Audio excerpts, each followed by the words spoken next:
Hey everyone, back again. Welcome back to another video review. This time we're going to be taking a look at the Transformers Prime Robots in Disguise Deluxe Class KnockOut. As you can see, as alternate mode is of course a nice little sports car. Now the sports car is actually based off of a Aston Martin type of vehicle. And to be honest, I cannot remember at the moment what model the KnockOut is supposed to be. But yeah, overall, I find this to be a really interesting little vehicle here. Yeah, KnockOut's colors his primary colors, sorry, are mostly red. He does have some very questionable colors as well with the maroon. He also has battle damage, which is very similar to the damage he suffered in Tunnel Vision. He does have some yellow highlights. He does have some clear headlights. No painted taillights. Again, another violation. God. No painted wheel rims, which is sad. And just more black, and yeah, so like, what am I seeing here? I'm seeing a unfinished figure that Hasbro made. Like, did the creators of Hasbro like decide after they watched Tunnel Vision that they just paint this figure to resemble his appearance in that episode? Like, come on. Like, this is just, that's just sad. It's really, really sad to see KnockOut be treated this way, like in this shape and form. Like, I don't really get why they just leave him unfinished. It's like they mistreated him in some way. But anyways, at least he doesn't stink on the power play. But other than that, I'm fine with him as the way it is. But anyways, that's my little rant aside. He does also have some clear windows and other clear bits. The front of the vehicle is very awesome. I kind of like it. It's pretty satisfying. And yeah, now I do now remember what the model of this Aston Martin is. It's the DBS V12, in case you were wondering. So, yeah, so that's pretty much the colors on KnockOut. So taking a look at his accessory, it is this battle spear he comes with, and to be honest, yeah, this is actually meant to be one of the accessories based off of one of the relics they find near the end of Season 2. I don't understand why KnockOut came with it. Yes, he did have it for a couple of times in a couple of episodes in Season 2, but other than that, that's really it. Now, it does pose, and it will pop up at 2 bits. So, you have 2 weapons. You have this, and then this weapon, which is kind of meant to represent his little drill, his arm drill weapon he has in the show. So yeah, and the reason why I ranted about KnockOut's paint is because, well, isn't KnockOut meant to like be spotless? Like, doesn't he not want to get his paint dirty at all? Anyways, I think, like, the reason why Hasbro painted like this, I just feel that they insulted him and not just, like, make him stink on the power play. But anyways, in case you're knowing where that stink on the power play reference is, you know what I'm talking about. Anyways, enough of me, like, rambling on about his paint and whatever. Let's just transform this guy. So, transforming KnockOut is a little complicated, but a little satisfying nonetheless. So first thing you want to do is want to split the back like that and fold it out. And then you want to fold out his fold out his feet first. Split the back of the car like that, and then you want to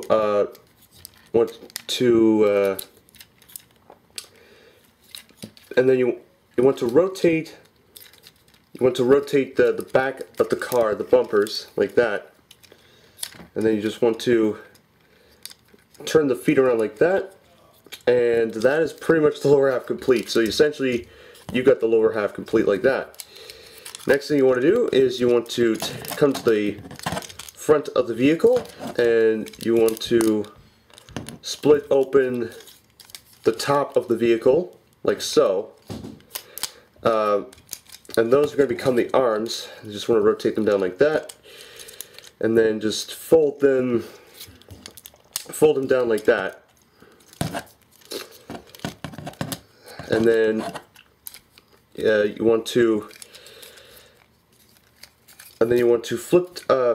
fold this down like that, and then you want to push up the hood of the car, and that's going to reveal his head, which is kind of a little tricky to do, but once you get it, it does give a little breathing space, as it's known as. So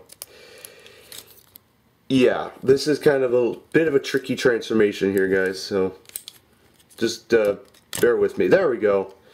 Then you're also supposed to split open the car like that, or split the front of the car like so. So do that, and then you want to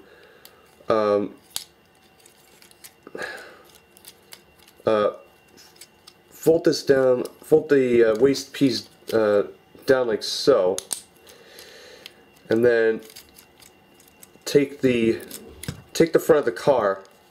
I mean, because the instructions don't give you any specifics on what to do with the front of the car, but really you're supposed to fold the front of the car like that to mimic his appearance in the show. And then going back to the arms, you just fold them down like that. Fold out the shoulder pads as if you were to be on a sports team, and then you just want to fold in the roof of the car, and that will give you his hands. And we're going to talk about his hands once we get everything settled, shall we say, on this figure. So do the same on that. Just rotate him. You can have it as many ways as you want on this figure if you want. So do that. Okay. Yeah. So that, and then just fold in the.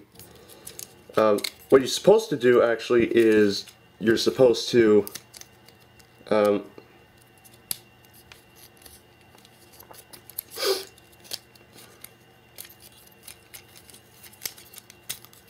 fold this up like that,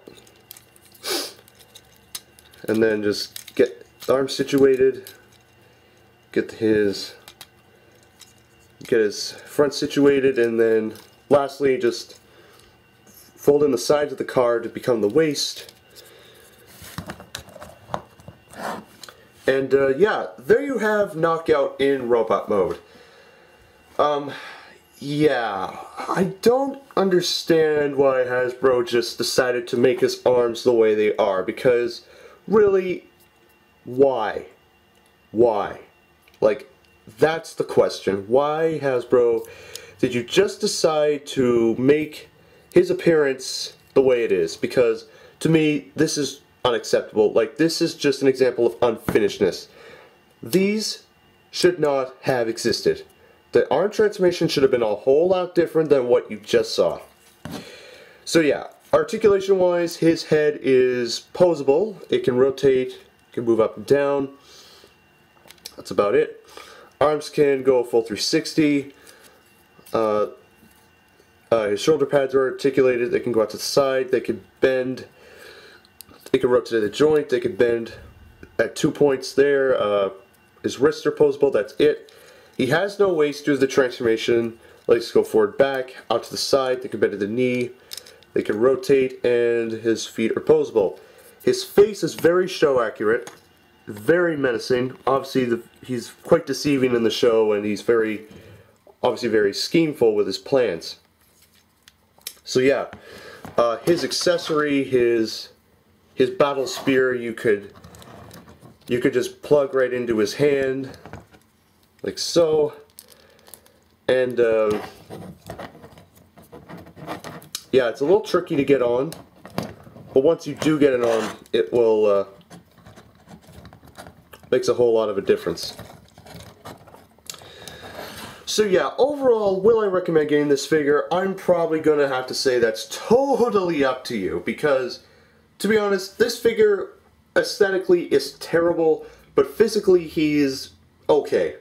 So technically, if you really want to have this figure, go get him, unless you really absolutely have the need to have him.